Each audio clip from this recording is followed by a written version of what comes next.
Bismillahirrahmanirrahim. Assalamualaikum warahmatullahi wabarakatuh.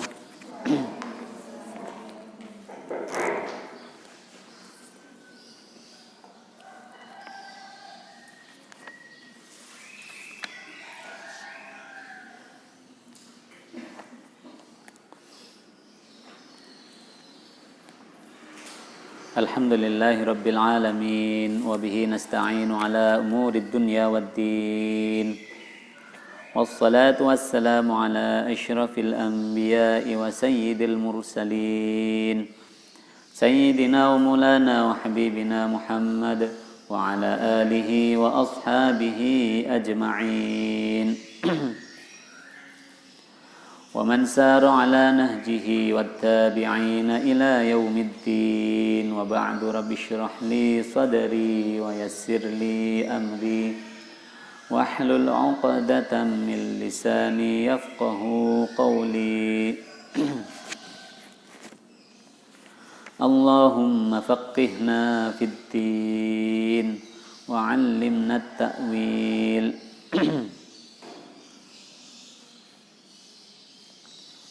Allahumma ja'alil Qur'ana hujjatan lana wala hujjatan alaina ya ilahal alamin.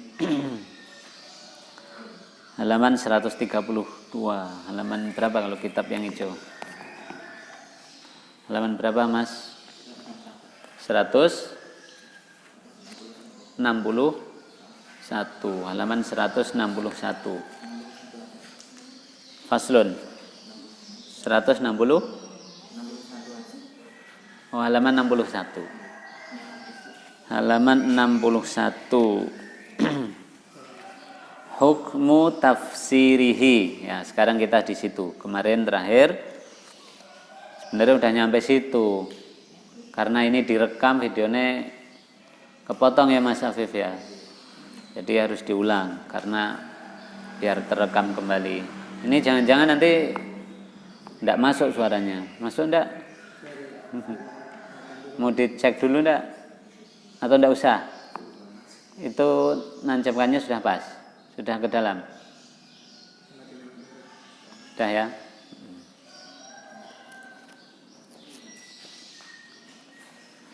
Al-Babus Sabi' ya, masih di bab ke-7. Qala al-Imam An-Nawawi rahimahullahu taala, berkata Imam An-Nawawi pada bab ke-7 ini, apa kata beliau? Faslun, fasal terbaru. Masih tentang adab-adab manusia seluruhnya terhadap Al-Qur'an.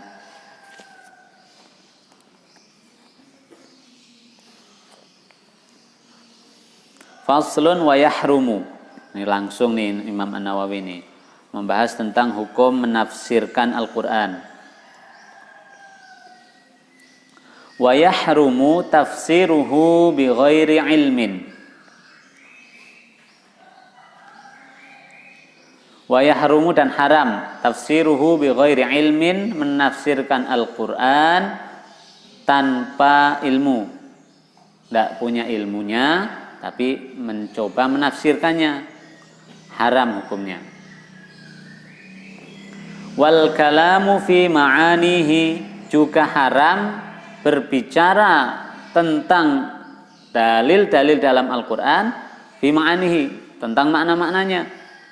Kita berbicara tentang makna ayat-ayat Al-Qur'an, haram hukumnya. Syaratnya apa tadi? Bi ghairi ilmin, kalau enggak punya ilmu. Liman laisa min ahliha, bagi orang yang bukan ahlinya. Wal ahaditsu fi dzalika katsiratun wal ijma'u mun'aqidun alaihi. Hadis-hadis yang menjelaskan hukum tersebut itu banyak banget, dan ijma' telah menerangkannya pula. Ijma', kesepakatan ulama telah munaqid, telah mengikat, telah berjalan atasnya. Jadi tidak boleh sembarangan menafsiri Al-Quran kalau tidak punya ilmunya. Biar boleh menafsiri gimana? kuasai perangkat-perangkat tafsirnya. Berarti pelajari ulumul Quran, pelajari ulumul tafsir. Pelajari yang pertama sebelum itu semua bahasa Arab. Tidak bisa bahasa Arab, tidak tahu ulumul Quran, tidak tahu ulumul tafsir, buka majelis tafsir itu tidak boleh. Ya. Bolehnya kalau sudah mempelajari itu semua, nanti tunggu dulu. Mengerti tentang ayat ini khos atau am, ayat ini khusus atau umum, ijmal, kemudian bayan, kemudian apakah majaz, apakah hakikoh. Nah itu semua setelah dipelajari, itu pun harus menunggu kepakaran kita di dalam belajar tafsir. Karena kalau tidak, nanti ketemu ayat yang mutasyabihat, muhkamat, bingung lagi. Maka tidak boleh sembarangan. Maka kemarin ada ustadz yang kesleo lagi kan, repot lagi begitu. Maka pelajari dulu, jangan langsung gampang membuat majelis Al-Quran yang di sana menjelaskan tafsir Al-Quran tanpa kecukupan ilmu. Tapi di sini nanti ada solusi, kata Imam An-Nawawi. Kalau belum mencukupi itu semua, dengan cara apa kita kalau mau mengajar tafsir Al-Quran? Wa amma tafsiruhu lil ulama'i fajaizun hasanun. Adapun menafsirkan Al-Quran bagi seorang ulama, bagi para ulama, fajaizun hasanun, maka itu hukumnya boleh, hasanun lagi bagus. Kalau orang itu alim, maka dia boleh dan bagus melakukan penafsiran terhadap Al-Quran. Jadi kriteria ulama ini dalam betul bagi Imam An-Nawawi ya. Dia layak menafsir Al-Quran, nah, dia nanti masuk kategori ulama itu, maka dia boleh. Sedangkan kategorinya nanti lengkap betul. Wal ijma'u munaqidun alaihi. Ijma' telah berlaku atasnya, telah mengikatnya. Faman kana ahlan lit tafsiri, maka barang siapa yang ahli di bidang tafsir, jami'an lil adawati allati ya'rifu biha ma'nahu, dia memiliki segala perangkat, al adawat, peralatan, perlengkapan, perangkat, allati ya'rifu biha ma'nahu, yang dengannya dia dapat mengerti, memahami makna ayat Al-Quran. Wa ghalaba ala dhannihil murad, kemudian dia mampu meyakinkan dirinya bahwa itu makna yang diinginkan oleh Allah. Fassarahu in kana mimma yudraku bil ijtihadi, maka silahkan dia menafsiri ayat Al-Quran in kana mimma yudraku bil ijtihad, jika itu bisa dilakukannya dengan ijtihad. Kal ma'ani, seperti makna-makna, wal ahkami, dan hukum-hukum, al jaliyati, yang jelas, wal khafiyati, dan yang samar. Hukum jelas, hukum samar, makna-makna. Nah, kalau itu bisa kita temukan maknanya dengan ijtihad, dan kita memiliki perangkat keahlian dalam menafsirkan Al-Quran, fassarahu, silahkan tafsiri. Apalagi wal umumi wal khusus, kita paham makna-makna, paham hukum-hukum yang jali dan khafi, kita paham ayat yang umum dan ayat yang khusus. Wal i'rabi wa ghairi dzalik, memahami i'rab, struktur tata bahasa Arab, siyaqul kalam, ini makna yadhunnuna di dalam ayat ini itu menyangka atau meyakini. Nah, ini juga perlu dibedakan. Yang semacam ini berarti harus wal i'rab wa ghairi dzalik, memahami struktur bahasa Arab tentang konteks kalimat. Kalau tidak bahaya ya. Wa in kana mimma la yudraku bil ijtihadi, sedangkan seandainya ayat yang dikaji itu tidak bisa ditemukan maknanya dengan cara ijtihad, kal umuril lati tariquhan naqlu wa tafsirul alfaz al-lughawiyah, seperti hal-hal yang metode untuk memahaminya adalah dengan an-naqlu, menukil, mengutip ayat lain, wa tafsirul alfadhil lughawiyyati, dan menafsirkan lafaz-lafaz secara bahasa, fala yajuzu lahu, maka tidak boleh baginya al kalamu fihi, berbicara tentangnya. Dia tidak boleh menafsirkannya. Karena apa? Sudah ada ayat yang menjelaskan, sudah ada hadis yang menerangkan, maka dia harus menukil dari ayat dan hadis.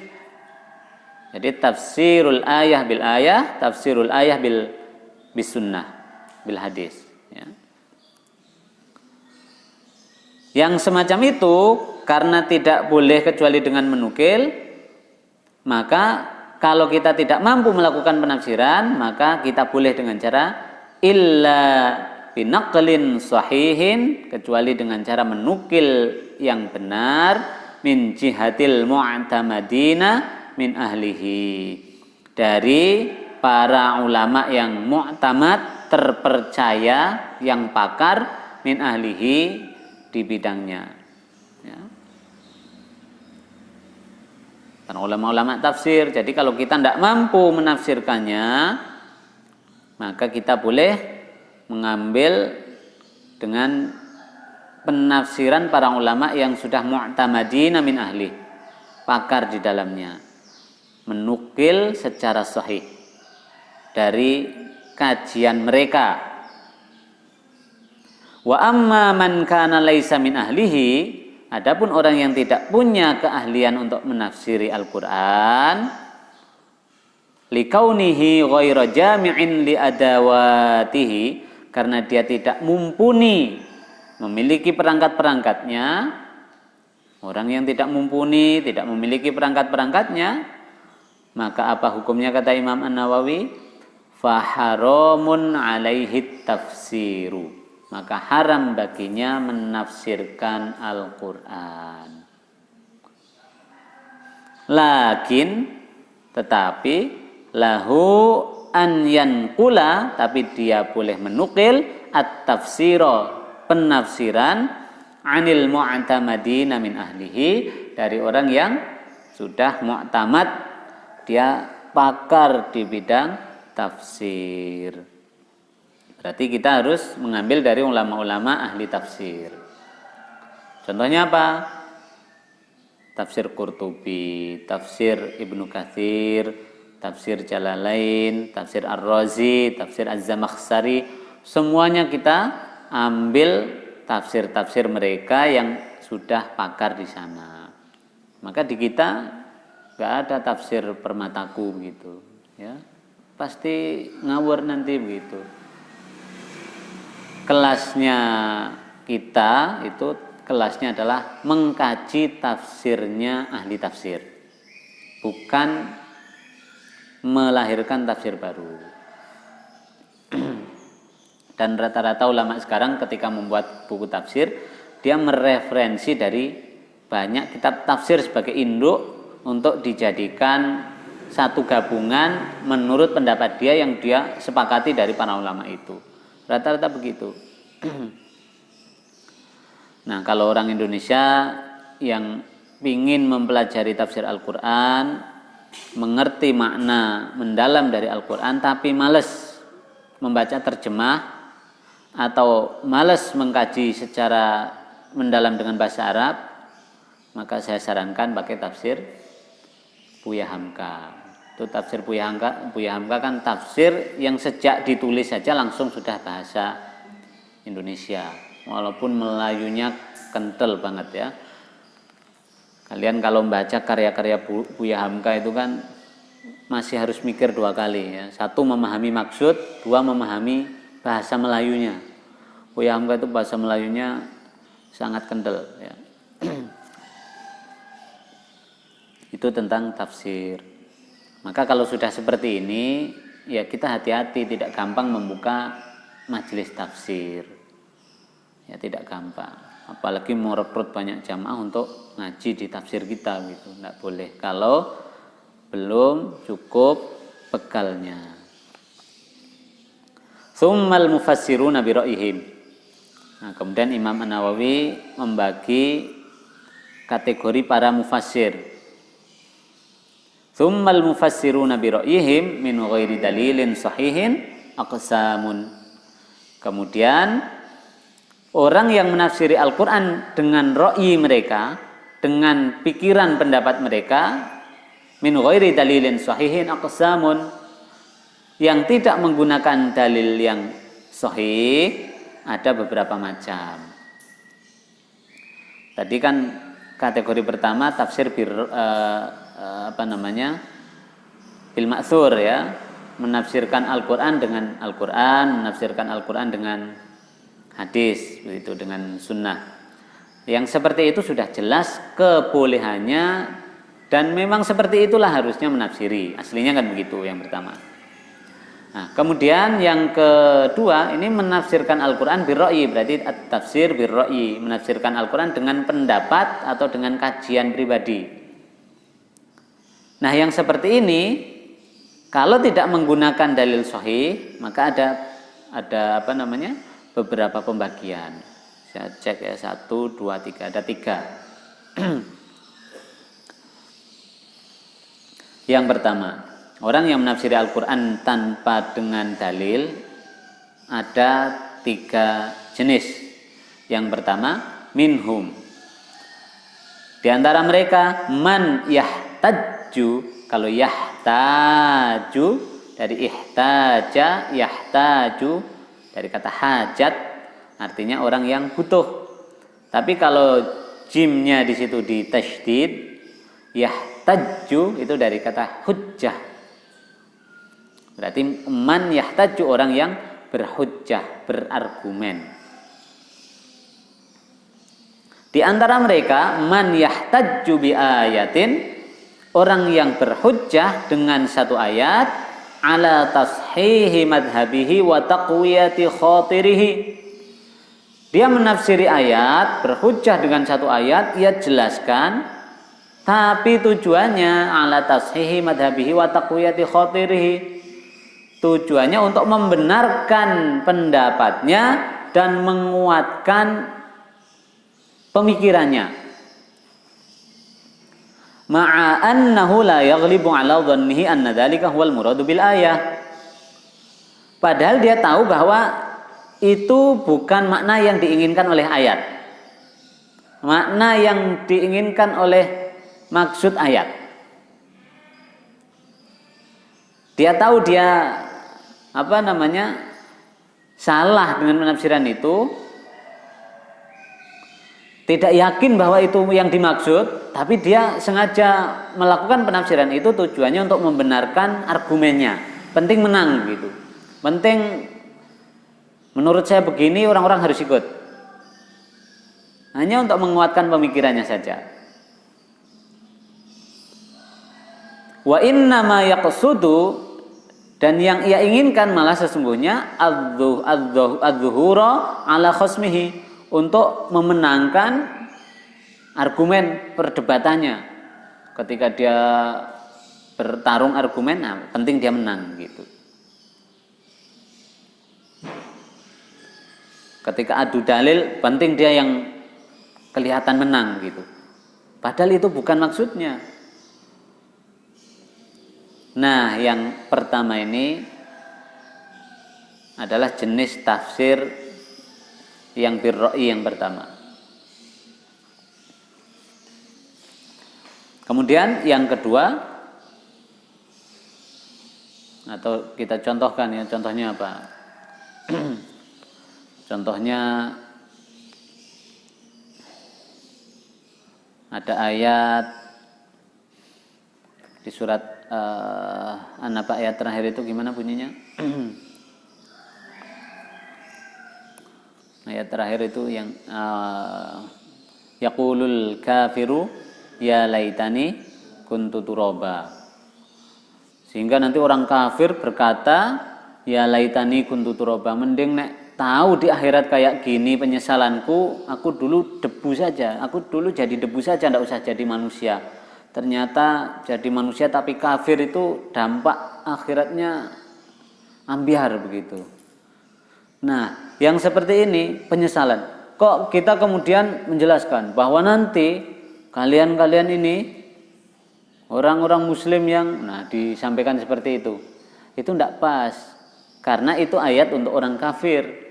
Jadi penyesalan atau misalkan untuk argumen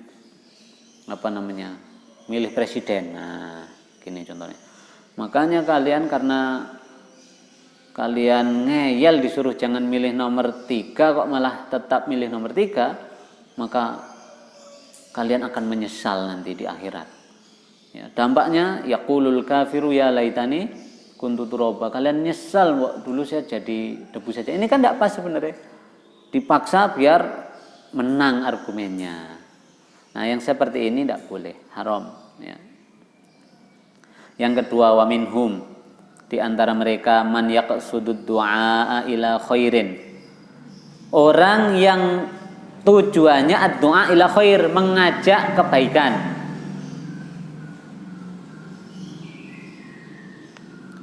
Mengajak kepada kebaikan, wa yahtaju, dan dia berhujjah bi ayatin min ghairi an yadhhara lahu dalalatun lima qalahu. Dan dia berhujjah dengan ayat yang ayat itu tidak menunjukkan apa yang ia ucapkan. Niate apik, ngajak uang berbuat baik, tapi ayat yang dia gunakan tidak menunjukkan makna tersebut gitu. Misalnya Mas Amru ngajak Mas Bunaya, baris itu harus di nomor 1, ya, baris sholat, baris ngaji itu harus di nomor 1, jangan nomor 2, nomor 3, apalagi yang terakhir. Karena qul huwallahu ahad, karena katakanlah bahwa Allah itu 1, maka baris yang nomor 2, nomor 3 itu tidak baik. Yang baik adalah baris nomor 1 misalnya. Ngajak baik niatnya biar temennya semangat oleh ngaji, tapi menyelewengkan dalil. Nah, ini juga tidak boleh. Apalagi pas kampanye tambah ngeyel meneh ya. Qul huwallahu ahad. Sudah. Aneh berarti ya. Bisa mati sendiri. Ya. Saya ulangi. Kalau anak liberal ini malah kebanyakan di nomor 1. Dia memenangkan argumennya, gunakan dalil, ya tujuannya dia menang debat saja. Tapi dia menyelewengkan makna dari tafsir itu. Nah, nomor 2 masih mending, tapi sama haramnya. Ya. Haram itu nggak ada yang mending aslinya. Ya. Mengajak temannya berbuat baik, tapi menyelewengkan dalil. Nah, bisa contohnya Mas Dayat sama Mas Afif. Nah, Mas Dayat ngajak Mas Afif, ayo setoran gitu. Loh, Mas Dayat kok dari tadi maksa terus begitu. Mas Afif protes gitu kan. Padahal Mas Dayat nggak tahu begitu bahwa la ikroha fiddin gitu, ndak ada paksaan dalam agama begitu. Ini saya dipaksa setoran dari tadi, haram hukumnya. Ini menyelewengkan dalil. Niatnya apik kan? Mengajak kepada kebaikan, tapi menafsirinya dengan niat mengajak kebaikan padahal salah, itu juga haram. Tidak boleh. Ya, tidak boleh. Yang ketiga, wa minhum, dan diantara mereka man yufassiru al-fadhahul arabiyyata, ada orang yang menafsiri lafaz-lafaznya yang berbahasa Arab min ghairi wuqufin ala ma'aniha, tapi dia tidak wukuf ala ma'aniha, tidak manut, tidak waqaf, berhenti atas makna-maknanya, tidak mengikuti makna yang seharusnya. Inda ahliha, menurut ahlinya. Wahia mimma la yu'khadu illa bis sama'i min ahli al-arabiyyah. Di antaranya kita tidak bisa menemukan satu makna terkadang kecuali bis sama'i, kecuali dengan sama'. mendengar langsung min ahlil Arabiyah dari orang Arab. Wa ahli tafsiri dan ahli tafsir.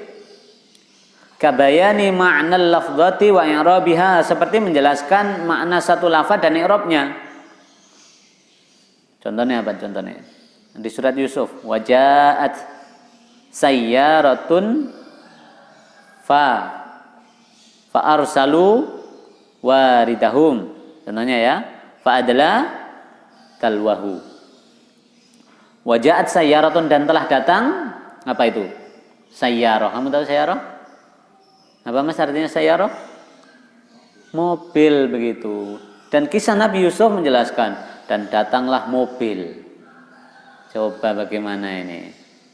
Maka tidak boleh begitu, tidak bisa cukup seperti itu, mencukupkan diri dengan pernah membaca, menghafal mufradat kosakata berbahasa Arab. Sayyarah mobil, jawalah sepeda motor misalnya begitu. Hafilah bis, tidak cukup seperti itu ternyata. Tapi apa tadi kata Imam An-Nawawi? Wahiyya mimma la yu'khadhu illa bis-sama'i min ahli al-arabiyyati wa ahli tafsir. Kita juga harus melakukan sama', mendengar langsung. Orang Arab itu memaknai sayyarah di masa lalu itu, di masa itu apa? Wa ahli tafsir pun para ahli tafsir memaknainya apa? Ya, ternyata yang dimaksud sayyarah di situ adalah kafilah dagang begitu kan? Bukan sayyarah artinya mobil begitu. Masa di zaman Nabi Yusuf datanglah mobil jemput Nabi Yusuf gitu misalnya. Ya repotlah gitu. Oh ternyata di zaman Nabi Yusuf itu sudah ada mobil, maka penemu-penemu modern yang ngaku nemu mobil itu pasti penipuan. Maka Islam itu dinista. Lah ya kamu yang menista malah. Sok tahu begitu. Contoh ya, ini semangat harus dibarengi ilmu. Kabayani ma'anal lafdhati wa i'rabiha wa ma fiha minal hadfi wal ikhtisar, dan yang seluruh berhubungan dengannya, misal tentang hadfu dan ikhtisar, yang menghapus, wal ikhtisar meringkas, wal idmar tentang idmar pendomiran ya, kata ganti, wal haqiqah wal majaz wal umum, tentang makna haqiqah, makna sesungguhnya, wal majaz, makna majazi, makna perumpamaan, wal umum makna umum, wal khusus makna khusus, mana makna ayat ini maknanya umum atau khusus, ini semua harus dipelajari. Wal ijmal wal bayan, panjenengan wa takdim wa takhir dulu apa ijmal bayan dulu? Takdim takhir, ini di kitab saya yang satunya ijmal bayan dulu. Saya mencoba ngecek penjelasan dari yang dibacakan oleh Syekh Aiman Sued, beliau menjelaskannya ternyata takdim takhir dulu. Ini beda cetakan. Tapi kebanyakan setelah saya cek versi cetakan Timur Tengah adalah takdim takhir baru ijmal bayan. Ini cetakan lokal ijmal bayan dulu, kemudian takdim takhir. Ini cara ngecek kitab ini melakukan perubahan itu seperti apa, itu hadirkan banyak kitab dari banyak penerbit. Nah, nanti ketemu. Wal ijmal wal bayan wa takdim wa ta'khir ya. Takdim ayat yang didahulukan, wa ta'khir yang diakhirkan, wal ijmal wal bayan, mana yang ijmal, mana yang bayan. Ijmal itu yang global, bayan itu yang penjelas ya. Wa ghairi dzalika mimma huwa khilafu dzahir, dan lain-lain yang berbeda maknanya dari yang dzahir. Berarti makna kontekstual bukan makna tekstual.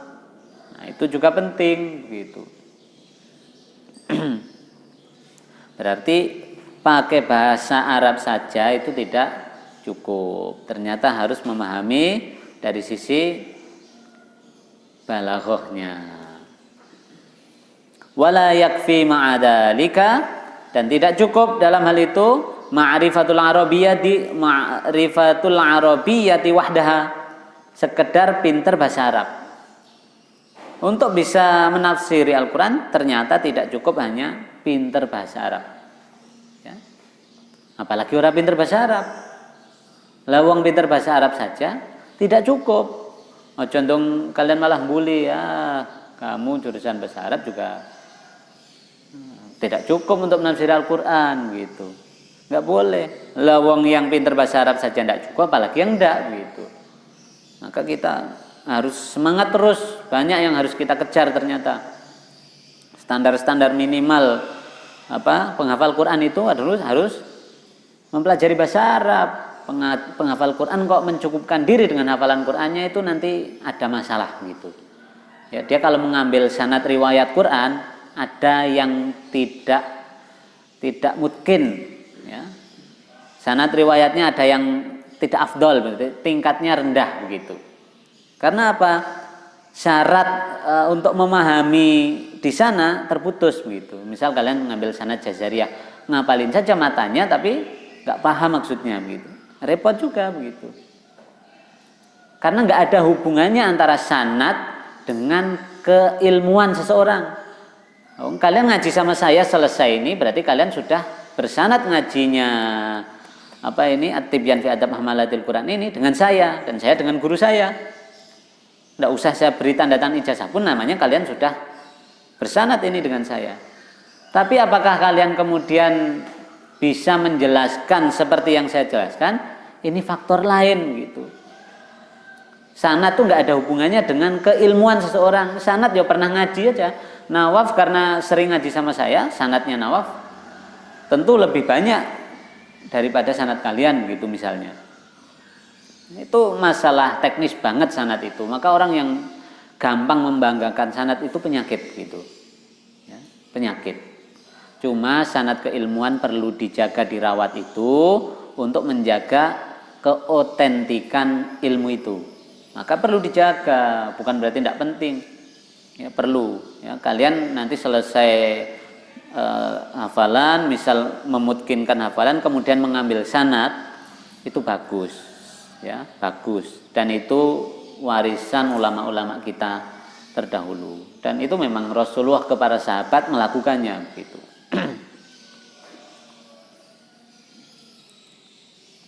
Balla Buddha, kita lanjutkan, balla Buddha ma'aha min ma'rifati ma qalahu ahlu tafsiri fiha.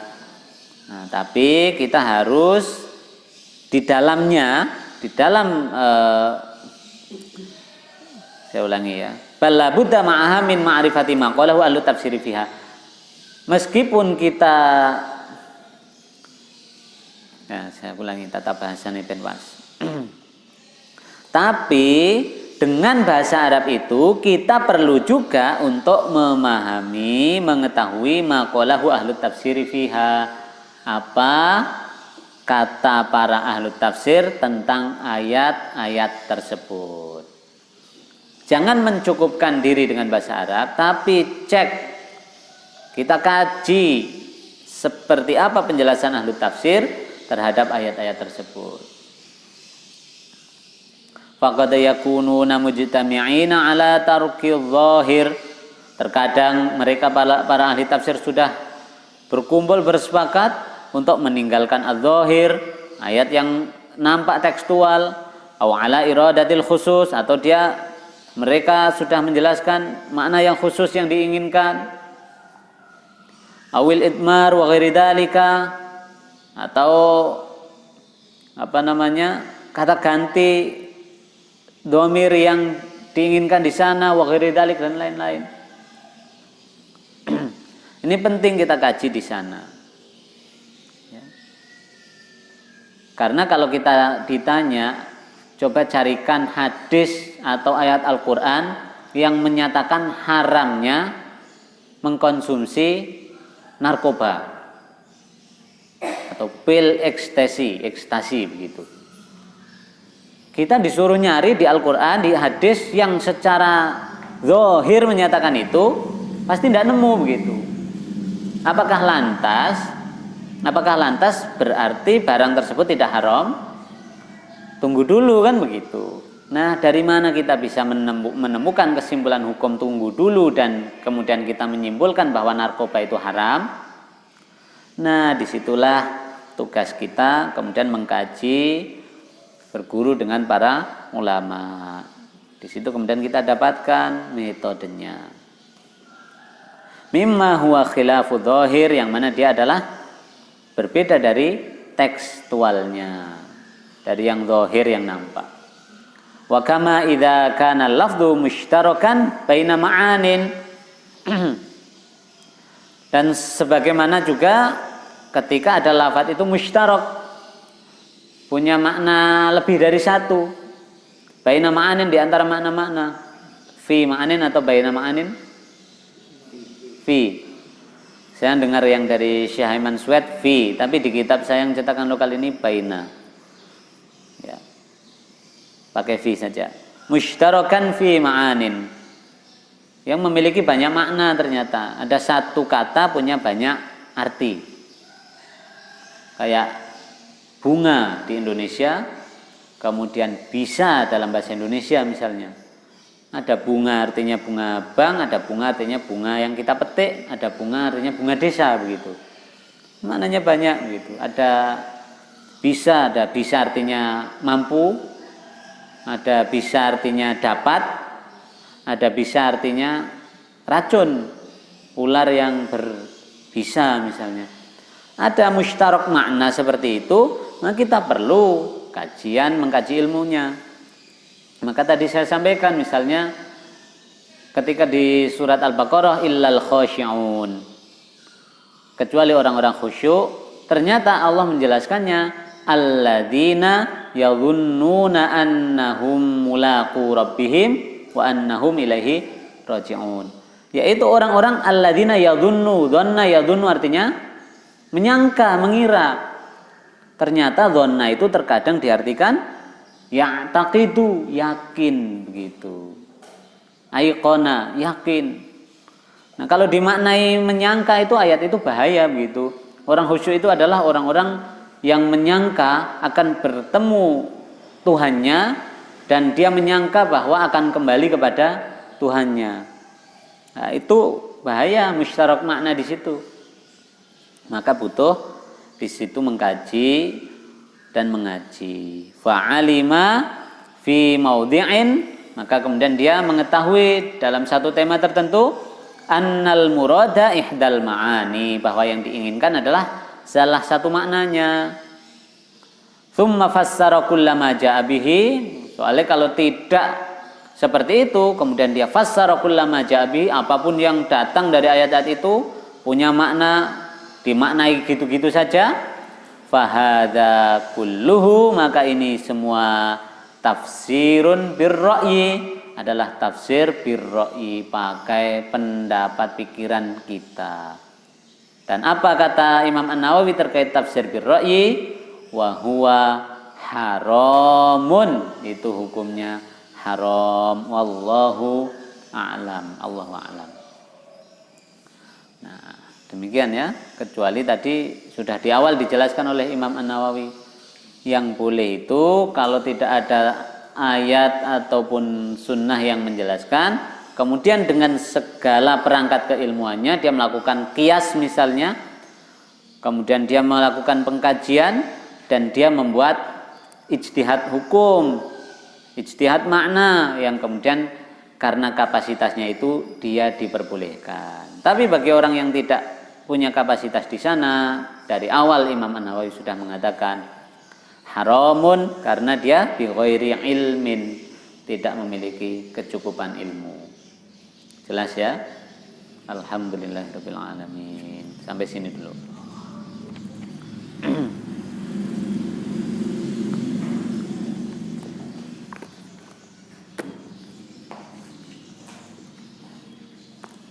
Wassallallahu ala sayyidina Muhammad wa ala alihi wasallam. Ya, semoga dimudahkan kita untuk mengamalkan apa yang telah kita kaji dan kita pahami bersama. Subhanakallahumma bihamdika asyhadu an la ilaha illa anta astaghfiruka wa atubu ilaik. Assalamualaikum warahmatullahi wabarakatuh.